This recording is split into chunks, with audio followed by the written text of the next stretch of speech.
Ok, salut à tous, j'espère que vous portez bien. Dans cette vidéo, on va parler du trading. Plusieurs personnes m'ont demandé comment on fait pour trader, c'est quoi le trading, comment on fait pour regarder regarder ça dans le trading. Je vais faire une série de vidéos concernant le trading où je vais vous donner quelques outils que vous pouvez utiliser vous-même pour devenir autonome dans les crypto-monnaies. Donc, j'ai déjà parlé de certaines plateformes telles que Ejara qui vont vous permettre d'acheter les crypto-monnaies au départ et d'entrer dans une plateforme de trading parce que Ejara, c'est un portefeuille et donc vous pouvez commencer par là pour acheter de la monnaie.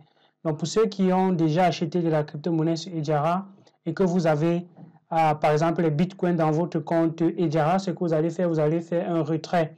Et quand vous allez faire un retrait, vous venez dans votre portefeuille sur Binance ici.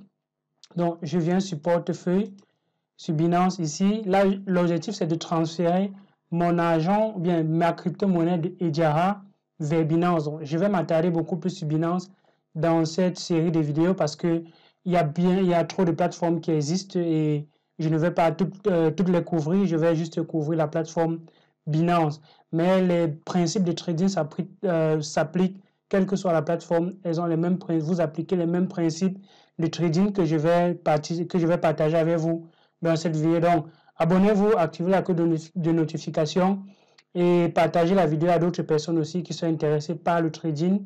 Et l'objectif, c'est que si plusieurs personnes sont intéressées par ce que je fais, par les vidéos que je vais faire dans cette série, on pourra maintenant voir comment accompagner les uns et les autres avec des formations en présentiel. Donc, ça dépend maintenant de vous. Si vous voulez qu'on aille plus loin dans les vidéos de trading, partagez la vidéo, likez. Si je vois 1000 likes, 1000 vues sur la vidéo, ça va m'encourager énormément. Donc, je disais tantôt qu'une fois que tu es dans le portefeuille, tu vas maintenant aller dans le portefeuille principal, Spot. Dans ton portefeuille principal, le portefeuille Spot, en fait, c'est quand tu envoies la crypto-monnaie, c'est là où ça arrive d'abord. Et maintenant, il y a d'autres types de portefeuilles. Il y a le portefeuille margin, il y a le portefeuille futur. On va voir ce que c'est. Mais pour quelqu'un qui veut déposer l'argent dans son portefeuille Binance, dans sa plateforme Binance, ce qu'il va faire, c'est une fois qu'il est dans son portefeuille, il sélectionne la crypto-monnaie. Dans ce cas-ci, si j'ai les Binance, si j'ai le Bitcoin sur Binance, donc je vais cliquer ici, dépôt.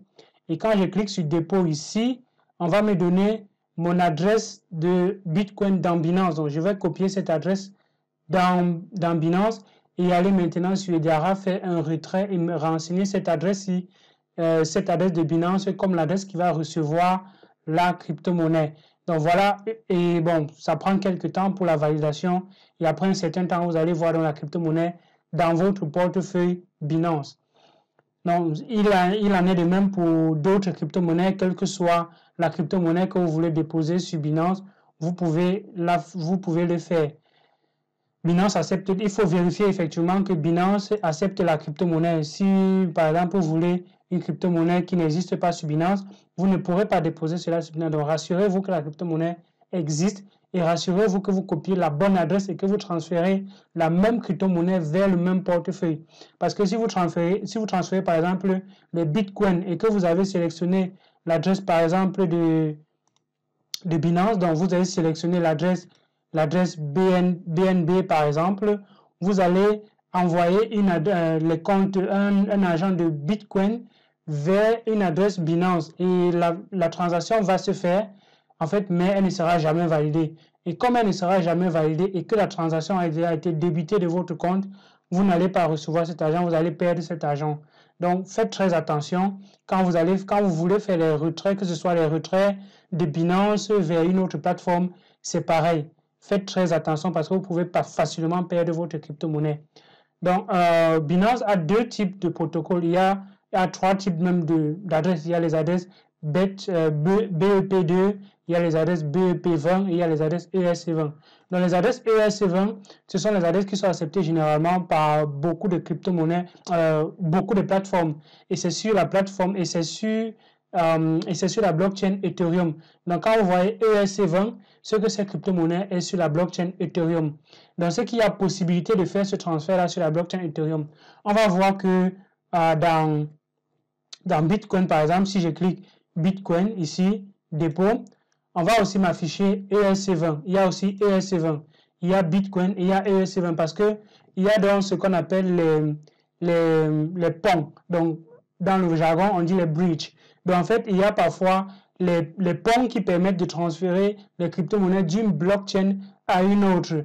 Mais vérifiez que si vous avez un truc dans un portefeuille ERC20, alors assurez-vous que vous copiez également ERC20 comme adresse pour envoyer. Mais bon, pour les bitcoins, quel que soit le portefeuille sur lequel c'est, je pense généralement, vous allez copier l'adresse BTC. L'adresse BTC commence toujours par 2 chiffres. Donc, que ce soit 13, que ce soit 16, ce sont les adresses BTC. Bien 11 et bien d'autres. Donc, vérifiez ces informations. Donc, si vous voulez faire un retrait, donc si j'ai l'argent dans Binance et que je veux retirer pour envoyer sur une autre plateforme, ça se fait pareillement. Donc, je vais sur la plateforme qui doit recevoir. Par exemple, si je veux recevoir sur Hedjara, alors je vais aller dans Hedjara, je dis recevoir. Et dans Hedjara, je vais donc prendre l'adresse d'Hedjara et venir sur Binance faire un retrait. Et quand je vais faire le retrait, on va me demander l'adresse à laquelle je veux envoyer. Et je vais donc renseigner l'adresse de Hedjara. Donc, c'est juste un exemple. Quel que soit le portefeuille, ça s'applique. Donc, voilà. Une fois qu'on a déjà la crypto-monnaie sur notre portefeuille, ce qu'il faut faire maintenant, c'est bien effectivement trader. Donc, on va aller dans l'interface de trading et je vais vous montrer quels sont les outils, comment l'interface est structurée, comment ça fonctionne. Donc, on va voir, même avant de continuer, on voit directement les autres portefeuilles. Il y a le portefeuille margin. Le portefeuille margin, en fait, c'est un portefeuille sur lequel vous pouvez prêter de l'argent. Donc, c'est très risqué pour ceux qui viennent sur ce portefeuille en disant que oui, on va juste prêter de l'argent. C'est bien beau de prêter, mais il faut connaître les conditions qui régissent ce type de portefeuille. Donc, quand j'ai l'argent, par exemple, il y a ce qu'on appelle les collatéraux. Un collatéral, c'est ce qui peut servir de garantie. Donc, par exemple, si je veux prêter les bitcoins, il me faut donc déposer une garantie. Si je n'ai pas les bitcoins, alors je peux prêter les bitcoins avec une autre crypto-monnaie. Donc, si j'ai par exemple transféré, donc ici par exemple, si je viens sur mon portefeuille principal, je peux faire un transfert. Je peux faire un... Donc, en fait, si je viens quand je vais sur mon portefeuille spot, je peux transférer de l'argent de mon portefeuille principal vers le portefeuille margin. Donc, par exemple, ici, si je clique sur transfert dans le portefeuille margin, alors je vais transférer du compte principal qui est le compte spot vers le compte margin. Il y a aussi un autre type de compte qui est le compte futur. On va voir ça par la suite. Dans le compte margin, comme j'ai dit tantôt, si vous avez une crypto-monnaie qui est déposée dans ce compte, alors vous pouvez l'utiliser comme collatéral, comme garantie, comme gage pour prêter d'autres crypto-monnaies. Et vous pouvez prêter jusqu'à 3 fois le montant de votre garantie. Donc, si j'ai par exemple l'équivalent de 500 $, en USTD, donc l'équivalent de 500 USTD, donc 500 $, alors je peux prêter l'équivalent de 1000 USTD, par exemple, en Bitcoin. Donc, par exemple, ici, on va emprunter. Dans emprunter, je peux emprunter 3 fois le montant qu'il y a dans mon portefeuille margin. Donc, en fait, 2 fois le montant qu'il y a dans mon portefeuille margin et que l'équivalent soit à 3 fois mon collatéral. Donc, ça veut dire que si j'ai déposé comme garantie, comme gage, 500 $ dans mon portefeuille, alors je peux emprunter jusqu'à avoir au maximum 1500 $ dans mon portefeuille margin. Et donc, quand vous voyez, par exemple, sur certaines monnaies, on met x5, x10, x3 et autres, ça veut dire que vous pouvez faire un margin et emprunter 3 fois ou bien X fois cette valeur-là. Donc, si le Bitcoin est à x2, ça veut dire que vous pouvez emprunter jusqu'à 2 fois le montant de votre collatéral en Bitcoin. Et donc, ce qu'il faut savoir, c'est que quand vous avez fait un emprunt, il y a une règle. La règle, c'est que vous ne pouvez pas dépasser moins de 1 sur moins de 1,20%. 1,20% de perte. Ça veut dire quoi? Si j'ai prêté 1000 $ et que j'ai utilisé et que je suis en train de faire les transactions et que je suis en train de faire du trading avec les 1000 $, si je suis en train de perdre les 1000 $ que j'ai empruntés et que le portefeuille Binance se rend compte que mon portefeuille est en train de baisser, donc je suis en train de perdre de l'argent. Et quand Binance voit que ton collatéral est en fait ce que tu as prêté plus ton collatéral est déjà à peut-être dans notre cas, si j'ai déposé 500 $, quand il va voir que les charges équivalent quelque chose comme 600 $, donc ça va faire 100 $, 100 $ de plus que ce que tu as déposé, alors Binance va vendre tout ce qui est dans ton portefeuille margin et se payer en premier et rembourser d'abord ta dette et rembourser d'abord sa dette. Donc vous voyez que quand tu atteins une certaine position, Binance traque tes pertes. Donc, il traque et il voit si tu es en train de perdre ou si tu es en train de gagner. Donc, par exemple, il y a cet indicateur ici qui va te donner l'état de ton portefeuille de façon constante, de façon récurrente. On va te dire, quand tu vois déjà, quand c'est au vert, ça veut dire que oui, tu as encore un niveau de marge qui est quand même considérable. Mais quand ça atteint déjà le rouge et que ça passe à presque, et qu'il reste peut-être moins de 20%, donc en fait, c'est 1.2, donc ça fait l'équivalent de 20%.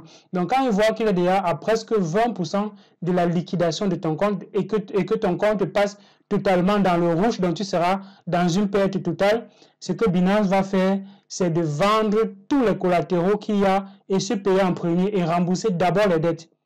Donc une fois qu'il a remboursé les dettes, il va vendre ce que tu as déposé comme garantie à l'état actuel du marché. Donc, par exemple, si tu as déposé, quand ta crypto-monnaie était, par exemple, à 5 $, tu as déposé les troncs, par exemple, quand le tronc coûtait 5 $, et qu'à un moment donné, Binance se rend compte que ton portefeuille margin est en train de perdre de la valeur, ce que Binance va faire, même si tronc vaut 1 $, 2 $, il vend d'abord tout, et il se paie en premier, et il rembourse ce que tu as prêté. S'il y a encore le reste, tant mieux. S'il n'y a plus le reste, alors il y aura un montant négatif dans ton portefeuille margin.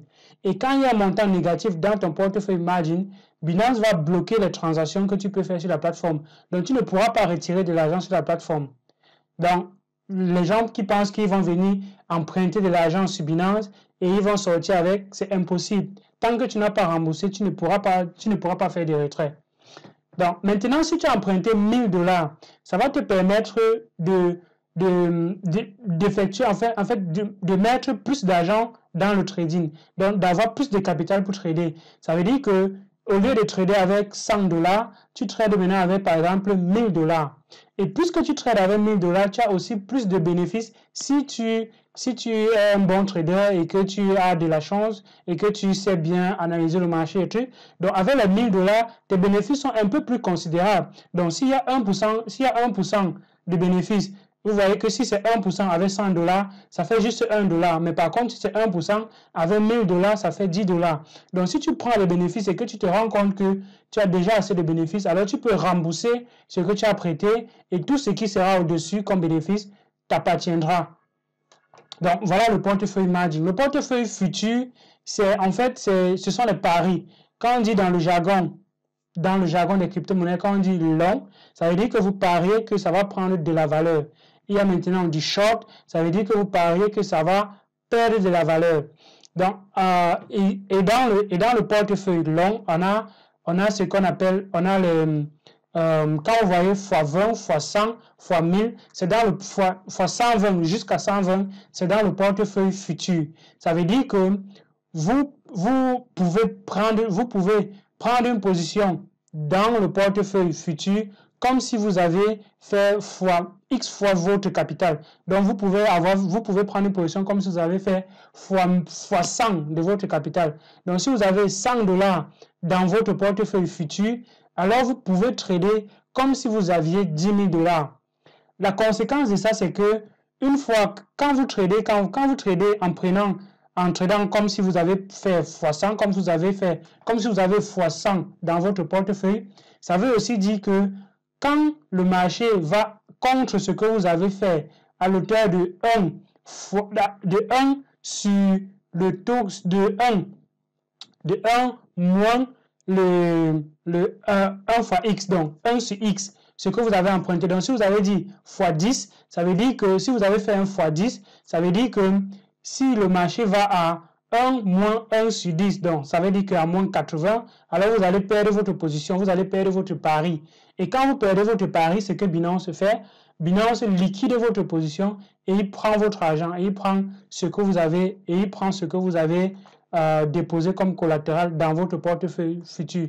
Donc ici, c'est exactement la même chose que les paris sportifs, à la différence que vous pouvez à tout moment donné sortir du marché, annuler votre position. On va voir cela un peu plus tard. Ici, c'était juste pour vous montrer le portefeuille futur, à quoi ça sert. Donc, on revient sur l'interface de trading. On a déposé déjà la crypto-monnaie sur notre plateforme Binance. Maintenant, on va dans l'interface de trading. Donc, on va cliquer sur le marché. Dans le marché. Le marché, ici, donc, le marché ici, vous avez listé toutes les crypto-monnaies qui sont disponibles sur la plateforme Binance. Et il y a quelques indications que vous pouvez directement voir. Il y a BNB, il y a le marché BNB. BNB, ça veut dire que, en fait, c'est toutes les crypto-monnaies que vous pouvez acheter ou bien que vous pouvez échanger vos BNB contre. Donc, si j'ai du BNB, qui est la crypto-monnaie de la plateforme Binance, si j'ai le BNB, qu'est-ce que je peux échanger avec les BNB? Donc, vous allez aller sur BNB. Maintenant, quelles sont les crypto-monnaies que si je possède, je peux acheter du BNB? Donc, ça va dans les deux sens. Si j'ai une crypto-monnaie, je peux acheter les BNB. Si j'ai les BNB, je peux acheter cette crypto-monnaie-là. Donc, vous allez voir la liste de toutes ces crypto-monnaies-là ici, dans BNB. BTC, c'est le marché Bitcoin. Ça veut dire que quelles sont les crypto-monnaies que je peux acheter avec du Bitcoin? Quand j'ai du Bitcoin, je peux acheter quoi? Quand j'ai cette crypto-monnaie, est-ce que je peux acheter le Bitcoin? Donc, c'est ça les paires. Donc, c'est effectivement dans cet onglet-ci. Altcoin, alt, ce sont les alternatives. Donc, les altcoins qui peuvent servir de référence entre pairs. Et dans Binance, il y a juste trois altcoins qui peuvent servir de plateforme de trading. Donc, de paires, en fait. Il n'y a que deux. Ça veut dire que avec les autres altcoins, je peux avoir juste trois altcoins. Je peux avoir si je clique sur ETC, c'est toutes les monnaies que je peux avoir si j'ai de l'Ethereum. Si j'ai de l'Ethereum dans mon portefeuille, quelles sont les crypto-monnaies que je peux acheter avec? Si j'ai les Tron, quelles sont les crypto-monnaies que je peux acheter avec les Tron? Avec les Tron, je peux acheter que deux. Je peux acheter les BitTorrent et les Win. Si j'ai maintenant du XSP, qu'est-ce que je peux acheter? Je peux acheter du Tron uniquement si j'ai les XSP. Par contre, si j'ai les XRP, je peux échanger aussi les XRP contre mes Binance. On a vu que le marché Binance, je pouvais échanger aussi mes Binance contre les XRP. Donc, voilà un peu le marché. Le marché futur, c'est effectivement, comme je disais, ce sont les crypto-monnaies qu'on peut trader dans le futur, les crypto-monnaies qu'on peut parier, pour lesquelles on peut parier. Quand on voit certains marchés, quand on voit ETH, USDT, ça veut dire que c'est une paire, c'est une crypto-monnaie qui est associée, c'est un pari qui est associé au dollar et sur l'Ethereum. Donc, en fait, vous pariez sur la paire Ethereum-dollar. Donc, est-ce que cette paire Ethereum-dollar va prendre de la valeur avec le temps, ou bien va être dépréciée? Donc, vous pariez sur la paire Ethereum-dollar. Vous pouvez parier sur deux paires différentes. Vous pouvez parier, par exemple, Tezos-dollar. Est-ce que le dollar par rapport au Tezos, est-ce que c'est une paire qui va prendre de la valeur, ou bien c'est une paire qui va perdre de la valeur? Donc, c'est effectivement là que ça se passe. Et quelques informations qui sont très importantes, très utiles quand on arrive ici, ce sont les variations.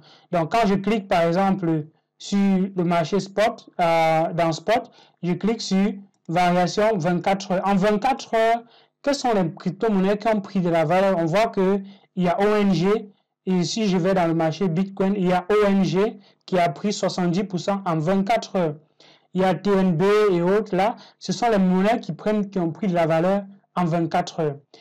Si je clique sur l'inverse, donc les monnaies qui ont perdu de la valeur en 24 heures. Donc quand ça perd de la valeur, c'est le rouge. Et quand ça prend de la valeur, c'est le vert. Donc perdre de la valeur, c'est rouge. Prendre de la valeur, c'est vert. Donc, il y a maintenant la valeur. Il y a maintenant le prix. Le prix. Quand je clique sur prix, on va m'afficher les crypto-monnaies les moins chères. On voit que la crypto-monnaie la moins chère, c'est HOT. Et la monnaie la plus chère dans la paire Bitcoin, c'est YFI, Yield Finance. Donc, Yield Finance coûte 1.2 Bitcoin. Donc, ça veut dire que si je vais avoir un Yield Finance, donc YFI, je dois avoir quelque chose de Bitcoin. Mais bon, comme je l'ai dit tantôt, comme je l'ai dit souvent, vous ne devez pas forcément acheter un token en entier. Vous pouvez acheter une fraction de ce token-là. Vous n'avez pas besoin d'acheter tout le token, toute la crypto-monnaie en entier. Ça n'aurait pas de sens. Donc, on va aller dans l'interface de trading et on va voir comment c'est dans une interface de trading. Donc, par exemple, si je viens là, je vais cliquer sur n'importe quoi là par hasard. Je vais cliquer sur Trader. Et quand je vais sur Trader, ça va aller m'afficher l'interface de trading. L'interface de trading, c'est une interface dans laquelle je peux trader les crypto-monnaies que j'ai déjà. Si je n'ai pas de crypto-monnaies, alors je ne peux pas trader dans une interface. Si je viens dans l'interface, si ça ne va me servir à rien, il faudrait que j'ai la crypto-monnaie pour trader. J'ai pris la crypto-monnaie ADA, donc la paire ADA BTC. Donc, on voit ici à droite en haut, on a tous les marchés qui existent sur la plateforme Binance. On a le marché BNB où je montrais tout à l'heure. On a le marché BTC, ce sont les crypto-monnaies en fait c'est la paire crypto-monnaie BTC. Et ici altcoin, ce sont les crypto-monnaies qui sont alternatives. Fiat, ce sont les monnaies qui sont stables. Donc quand on dit une monnaie est stable, ça veut dire que sa valeur ne connaît pas trop de fluctuations comme le Bitcoin. Le Bitcoin, par exemple, quand on voit cette courbe de ADA, vous voyez, ça prend tellement, c'est tellement en dents de scie. Mais par contre, si on vient sur un altcoin, je vais prendre par exemple Fiat, je prends USTD. Si je prends BTC, donc je vais prendre deux Fiat. Je vais prendre deux Fiat. Donc, je prends BTC USTD. Donc, on voit que ça ne fluctue, ça ne fait pas trop de fluctuations quand le Bitcoin quand même, parce qu'ici, on est entre 0,99 et 1. Donc, généralement, on est entre 0,99, donc 0,99999 et 1. Donc, on voit que ce sont des valeurs presque stables.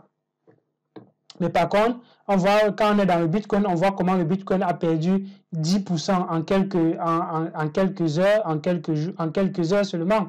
Parce que là, présentement, le Bitcoin est en train de toucher 16 800 $. On est quitté aujourd'hui à presque 19 400 $.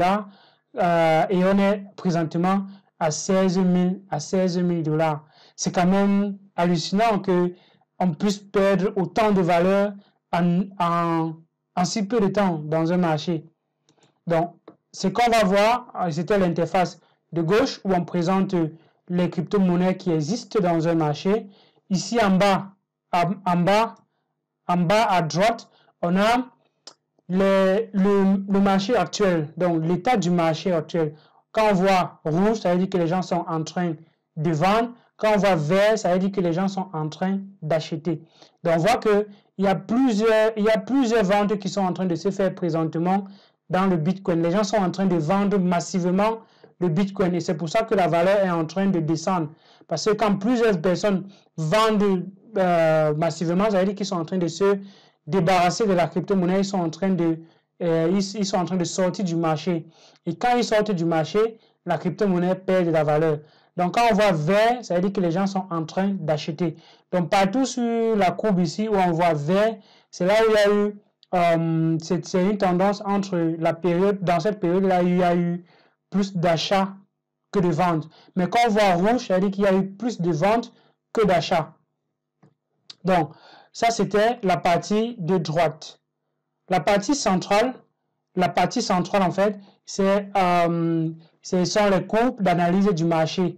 On voit un peu quelle est la tendance du marché. Quand je zoome, quand je fais sur la clé à molette là, quand je dézoome ou bien quand je roule la clé, ça peut zoomer ou bien dézoomer le marché. Donc, vous voyez, quand je roule, ça zoome ou bien ça dézoome. Donc, ça, c'est uniquement sur l'ordinateur, sur la machine. Sur le téléphone, vous devez utiliser vos deux doigts. Vous utilisez vos deux doigts pour essayer de voir comment, en fait, quand vous utilisez vos deux doigts, vous pouvez dézoomer ou bien zoomer. Donc, ici en haut, on peut choisir la période dans laquelle on essaye de voir le marché. Donc, si je veux essayer de voir sur 3 minutes, donc, une courbe ici, quand je dis sur 3 minutes, ça veut dire que un élément ici représente ce qui s'est passé sur 3 minutes. Donc, dans 3 minutes, on voit qu'il y a eu plus de ventes que d'achats. Et présentement, il y a encore plus de ventes. Et quand il y a plus de ventes, la monnaie perd de la valeur. Plus de ventes, la monnaie perd de la valeur. Et quand il y a plus d'achats, la monnaie prend de la valeur. La monnaie prend de la valeur. Si je veux voir ce qui s'est passé 15 minutes, parfois ce sont des indications comme ça qui permettent de savoir effectivement quelle est la tendance du marché. Est-ce qu'on est en train de monter ou bien on est en train de descendre? Quand on essaye de zoomer, on voit que pendant ces 15 dernières minutes, il y a plus de ventes. On est en train de perdre beaucoup plus de valeur. La crypto-monnaie est passée de 19 400 $ donc, hier à 21h quelque chose. Et aujourd'hui, à 15h, la crypto-monnaie a déjà perdu 3000 francs. Donc, ça veut dire que si quelqu'un a acheté un Bitcoin hier à 21h, ça, déjà, moi, je parle avec l'heure d'ici parce que là, ça m'affiche l'heure d'ici. Donc, si quelqu'un a acheté ses bitcoins à ce moment donné, si qu'il a pris un bitcoin en entier, il a déjà perdu presque 3000 $.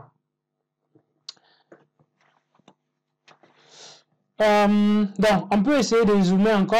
Il y a plusieurs possibilités. Si on va maintenant sur un zoom un peu plus large, donc on veut voir ce qui se passe en 12 heures de temps. On voit effectivement ce qui s'est passé en intervalle de 12 heures. Donc, en tout cas, il dit en intervalle de 12 heures, ça veut dire qu'un élément sur notre courbe représente un récapitulatif de ce qui s'est passé en 12 heures. On va entrer en détail dans pourquoi certains sont gros, certains sont longs, pourquoi est-ce que certains sont plus petits que d'autres. On va voir ça en détail. C'est effectivement ça, c'est déjà une analyse technique du marché. Parce que quand on essaye de se baser sur les courbes pour dessiner ce qui se passe, on est en train de faire une analyse technique du marché. Donc ici en bas, c'est l'endroit où je peux vendre ou acheter mes crypto-monnaies. Donc ici en vert, dans cette petite zone ici, vert, c'est vendre. Donc si j'ai la crypto-monnaie ici, ça veut dire que je peux la vendre. Donc présentement, ici c'est plutôt acheter. Quand c'est vert, c'est acheter. Et rouge, c'est vendre. Donc, si j'ai les dollars, par exemple, là, j'ai du dollar, est-ce que je veux vendre mes dollars pour acheter le Bitcoin? Est-ce que je veux, est-ce que je veux acheter les Bitcoins avec mes dollars? Donc, présentement, j'ai 400 $ dans mon portefeuille et le prix ici, je peux le définir. Je veux, par exemple, dire que moi, je veux acheter mes dollars quand c'est à 16 000. Quand le prix est à 16 000, c'est là où je veux acheter les Bitcoins. Donc, vous pouvez définir le prix auquel vous voulez acheter. Tout comme ici, vous pouvez définir le prix auquel vous voulez vendre. Donc, je peux dire que si j'ai les Bitcoins dans mon portefeuille, je peux dire que là, je veux vendre mes Bitcoins quand c'est à 19 000. Quand le Bitcoin est à 19 000, c'est là où je veux vendre mes Bitcoins. Faites très attention de renseigner effectivement le montant que vous voulez parce que vous pouvez faire les erreurs. Parce que si j'oublie 1,0 sur 19 000, ici, ça fait 1900. Et ce qui se passe, c'est que si je renseigne le montant que je veux acheter, si j'ai effectivement ce montant-là et que je clique sur vendre, ce qui va se passer, comme j'ai mis un montant qui est inférieur, qui est très inférieur au prix du marché, ce qui va se passer, c'est qu'il va vendre au prix du marché. Parce qu'il ne peut pas vendre à 1900 quelque chose de là, alors qu'il y a des gens qui sont en train de demander, par exemple, à 16 000 quelque chose. Donc, vous voyez que c'est très inférieur au prix du marché. Donc, ce qui va se passer, c'est que Binance va vendre au prix du marché. Il ne va pas vendre à 1900. Ça n'aura pas de sens. Comment tu peux vendre à 1900 alors qu'il y a des gens qui sont en train de demander à 16 000? Donc, il va vendre au coût du marché le plus élevé que les gens sont en train de demander. Donc, renseignez effectivement le bon montant ici. Faites très attention parce que plusieurs personnes perdent de l'argent à ce niveau-ci. Ils ne mettent pas le bon montant, ils ne mettent pas le bon montant et ça fait que, bon, ils prennent juste au cours du marché et justement, ils ne sont pas satisfaits parce que ce n'est pas ce qu'ils voulaient faire. Donc, il y a ces petites indications-ci qui sont très importantes qui vous disent, bon, je veux vendre 25% de mon portefeuille, mais je veux vendre 30% de mon portefeuille ou je veux vendre peut-être 70% ou 100%.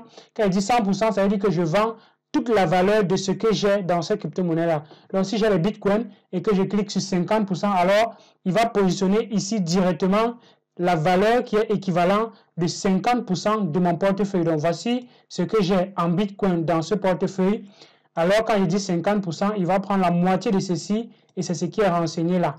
Donc, quand je vais cliquer sur vente et que j'ai spécifié mon montant ici, si ce n'est pas le montant actuel du marché, ce qui va se passer, c'est que là, présentement, Binance me dit que, vous voyez, il y a une erreur qui s'est affichée ici pour dire que l'ordre a échoué, pour dire que je ne peux pas, ça dit que je ne peux pas faire une transaction de moins de 10 $. Donc, présentement, la transaction que je suis en train de faire, c'est une transaction de moins de 10 $. Et Binance me dit que les transactions qu'on fait ne doivent pas être inférieures à 10 $. Donc, comme j'ai environ 12 $ dans mon portefeuille, en l'équivalent de 12 $ en Binance, en Bitcoin, dans mon portefeuille, je peux donc cliquer sur vendre. Pardon, j'ai mis à 16 000, j'ai mis à 19 000. Donc, ce qui va se passer, c'est que dans cette zone du bas, ci, on va voir les ordres qui sont ouverts. Donc, quand on dit ordre, c'est un ordre d'achat ou bien un ordre de vente. Donc, j'ai demandé de vendre ou bien j'ai demandé d'acheter. Donc, dans ce cas, c'est un ordre de vente. On voit ici, vente.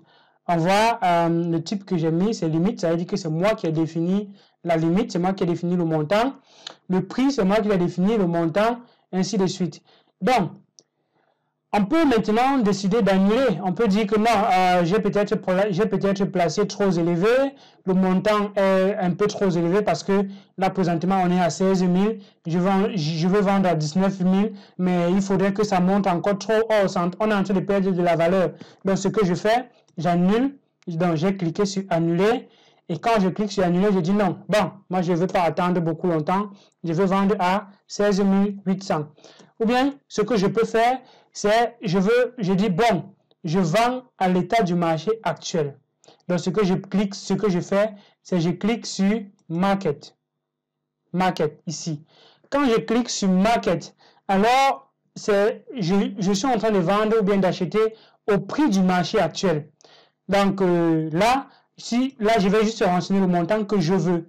Par exemple, je veux 0,5 Bitcoin. Or, on me dit que je ne peux pas acheter. On me dit que la quantité maximale que je peux acheter, c'est 0,2. Donc, ce que je vais faire, c'est peut-être dire 50%. Donc, si je dis 50%, alors il va prendre l'équivalent, il va même mettre ici dans cette zone l'équivalent de 50% de mon portefeuille en dollars parce que je suis en train d'acheter du Bitcoin avec du dollar. Donc, il met l'équivalent de 50%. Donc, ce qu'il faut retenir, c'est que là, présentement, le prix auquel je vais prendre, c'est au prix du marché.